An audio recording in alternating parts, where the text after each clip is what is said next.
out of my head. Ugh.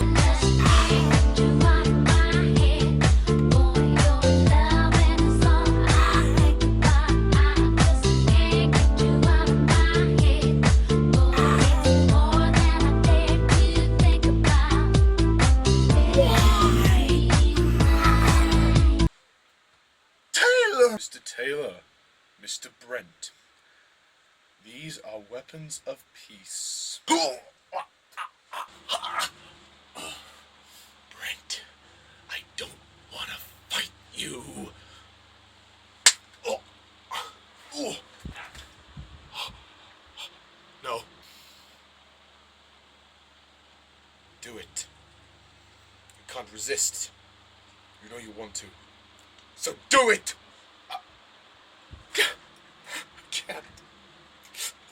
I can't. Do it! Taylor! Taylor, I can't stop. Brent, put it down. No! Brent, enough! Taylor, I can't stop it. Oh, get out of my head! Get out of my... You bastard! You bloody bastard! Oh no. Oh, God. Oh, no. Oh, wait. No, no, there's a monkey in here. No, no, no! Oh, no. Dr. Zaius! Dr. Zaius, Dr. Zaius.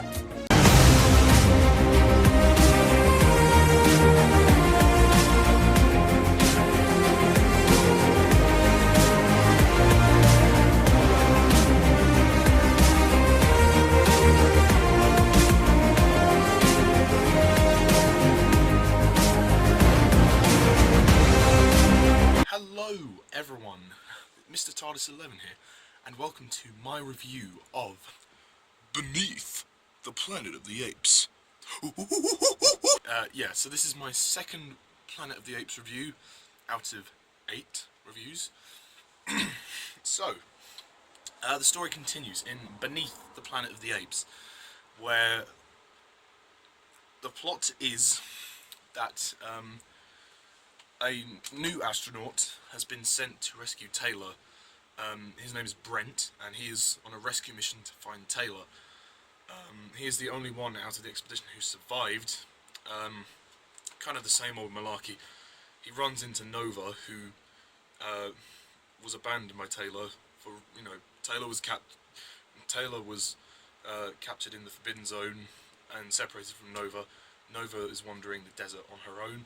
Brent runs into her, and then they end up running into the apes, and Cornelius and Zira aid and abet Brent and Nova, and the apes, including Dr. Zaius, attempt to go into the Forbidden Zone and go after Brent and Nova. And we find in the Forbidden Zone there are these people who are like worshipping this kind of nuclear bomb. So yeah, that's pretty much it. It goes on from there. So, Beneath the Planet of the Apes. I think it's very easy to say that this film is not as good as the first one. In no way, shape or form is it as good as the first one. However, I do actually quite like it. It is a good film, and it definitely has some good stuff in there. First of all, the story. The story's pretty good. I mean, it's pretty basic, but, you know, it does its job with what it has to do, and that is the main thing, which I can praise it for. It's interesting when we go into the last act of the film, seeing those people with the bomb, and, you know, they worship this bomb, that they think that it will one day just bring peace to the entire world, you know, from rather than the apes who will tyrannize and terrorize the world. It's much more, you know, essential that they believe in the bomb, and yeah, that was a really intriguing concept, and I thought it worked for the film. The only thing I didn't really quite get though was the mind control powers. That seemed a bit weird to me. It seemed very weird. The main story that we focus on, obviously, is the rescue mission, which Brent is is there for. He's basically there just so we can have a main protagonist. To be honest, Brent doesn't really seem all that necessary, which is weird because he's the main character in this film. I think it would have been much more interesting having Taylor as the main protagonist because we've already seen him in the first movie. That's why I think the movie took a bit of a misstep, is that with Charlton Heston would have made this film a lot better. Brent is a really unnecessary character. He's just very underdeveloped. I don't really get why. I can understand. I mean, he could have been a secondary character, but through finding, he could have found Taylor at the beginning, and then the apes could have taken them at the beginning, and then the three of them could have been on the journey throughout the film. Like, it seems like they kind of waste Charlton Heston in this film, which is a shame. And Brent should have really been a secondary character. I mean, James Franciscus does an okay job, I suppose. Brent's okay. I don't mind Brent, but as the main character, he doesn't really serve very much. He doesn't do much.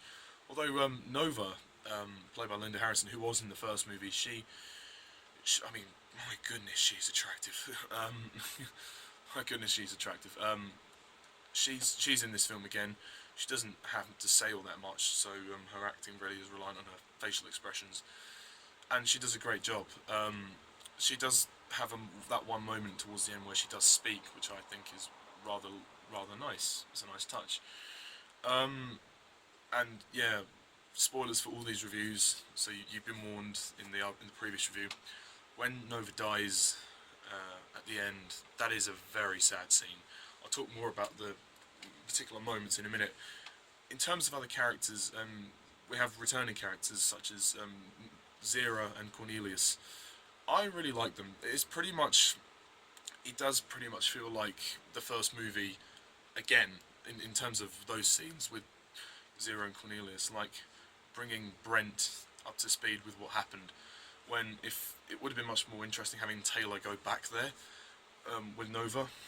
It feels like it's playing catch up with the audience. It feels like the audience are one step ahead of the filmmakers. It feels like they're retreading territory which they don't need to retread. Not that I want Cornelius and Zira out of the movie. I want them in the movie, but I would have.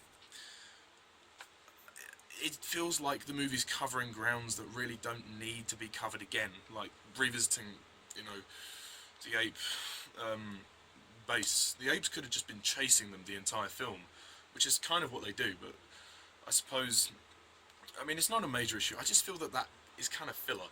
But, for what it's worth, Kim Hunter and Roddy McDowell, I believe it's Roddy McDowell, if it isn't, do correct me.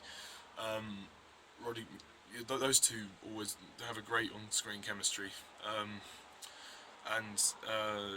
yeah, they're a really nice presence throughout the film. They're not in the film much. They're in like the first half of it. We'll see them again in the third one. We also have Dr. Zaius back. Dr. Zaius. Oh, Dr. Zaius. Maurice Evans plays Dr. Zaius again, and he is pretty much the same as he is in the first film. He's pretty good. He is ruthless in this film. Ruthless. He's prepared to go down into the forbidden zone, as they call it, to, stop Taylor. Well, Brent, but he doesn't know about Brent until late in the day. I think this movie, whilst there is good in there, it suffers so much. I think some of the pacing is a bit of a problem. It does feel a bit slow in certain scenes. The movie's only 90 minutes long. It's an hour and a half, so it doesn't feel long. It just feels a couple of scenes do drag on a bit. Like the last half an hour, a couple of the scenes are really weird. Like one scene I really didn't like was the kind of the Brent and Nova kiss when they do the mind control powers thing and they got Brent to kiss Nova. That was really weird, and I didn't like the way they used Brent to hurt her, and that was horrible. That was really horrible to watch when he's trying to drown her. It's quite dark stuff, and it's not something that kids should watch. Stick to the reboots. Yeah, kids, stick to the reboots. The direction by Ted Post, clearly not as good as Franklin J. Schaffner. The problem is that, you know, this film lacks the intrigue until kind of the end, when, you know, you're seeing the people with the bomb. Apart from that, it's just more of the same. It's just more of the same that we've seen in the first movie. I mean, the first movie was fantastic because it dealt with political issues, political drama, with, you know, ethical issues, you know, apes versus humans, you know, who has the upper hand, who is the dominant species. But in this film, it's literally, you know, Brent comes in, meets Nova, they get chased for a little bit, meet Dr. Cornelius and Zira, and then they head to the Forbidden Zone, and then it just feels like they're trudging from one place to the next and not really going anywhere until the end. In that sense, there's no momentum, there's no... Despite the fact there's action and chase scenes and all that lot, it just feels very bland. Not that it's bad, it is good. It is good and much better than the oncoming sequels, don't get me wrong. But it lacks that intrigue that I loved about the first one, which is why it is slightly disappointing when you watch it after the first one. The production design is fantastic, just as great as the first movie, and the prosthetics are yet again amazing. You can't fault the production design and the hair and makeup team. They do their best. They do a fantastic job. Like I said, the scenes in the Forbidden Zone are really weird, although the sets are very good. Although one scene which I did quite like was the when Brent and Taylor fight. That was interesting. It did go on for too long, but it was an interesting scene how they got both of them fighting. Also, Charlton Heston as Taylor, he does appear again in this film, but he takes a bit of a back seat, a very small role in this film. It's pretty much a cameo. He appears in the last 15 minutes of the film, so he doesn't have all that much to do, although, yeah, he's there for the ending. The ending is powerful. When he detonates the bomb, so the bomb blows up and destroys the Earth.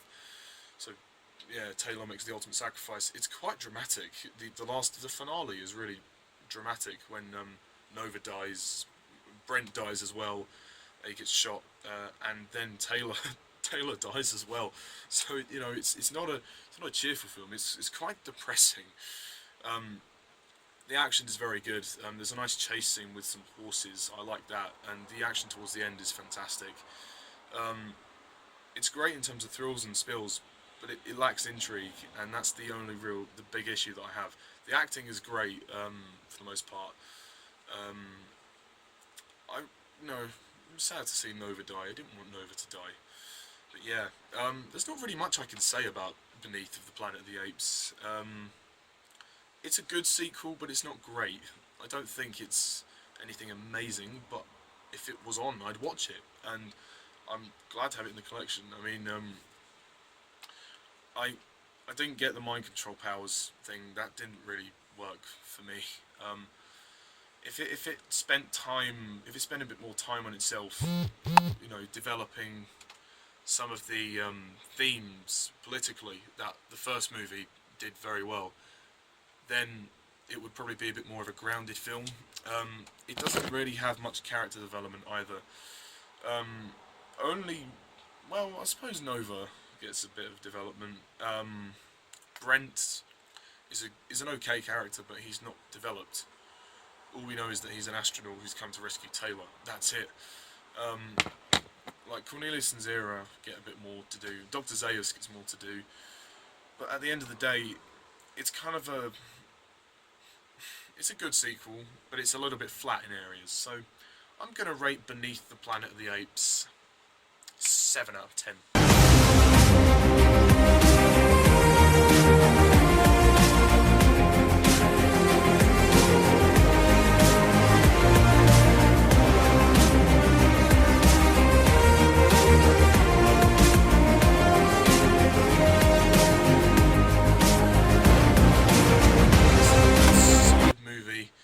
that is a good follow-up to the first movie, but not a great one. The ending is really, really powerful, and I like the ending. It did blow me away when I first watched it. I was like, whoa, that ending. The ending of the films have always been very dramatic, and yeah, after every Planet of the Apes film, they seem to have a great ending. Well, apart from the Tim Burton one. I don't have much more to say about this. I think that's about it. That's all I've got to say. There is a bit of a continuity error as well. Let me just... Sorry about that. There is one major inconsistency. It happens at the very beginning of the film, when they have like the text that comes on, which says the year is 3955, which is actually a bit of a mistake, because the first movie, when Taylor arrives, it says 3978. So that doesn't make sense, because Beneath is set after the first movie. So yeah, that is a major continuity error. I don't know if Ted Post actually saw the first movie, but I would have hoped he had. But yeah, that is a major continuity error. But apart from that, Beneath is a pretty good film. I like Beneath the Planet of the Apes. It's pretty damn solid. I don't really have much else to say about it. So yeah, that's all I've got to say about Beneath the Planet of the Apes. So what do you think? Do you agree? Do you disagree? Comment down below and let me know. Tune in next time when I review Escape from the Planet of the Apes. And do check out the Watchers' reviews of Planet of the Apes. They are very good. So yeah, thanks for watching. As always, I'm Mr. Thomas11. See ya.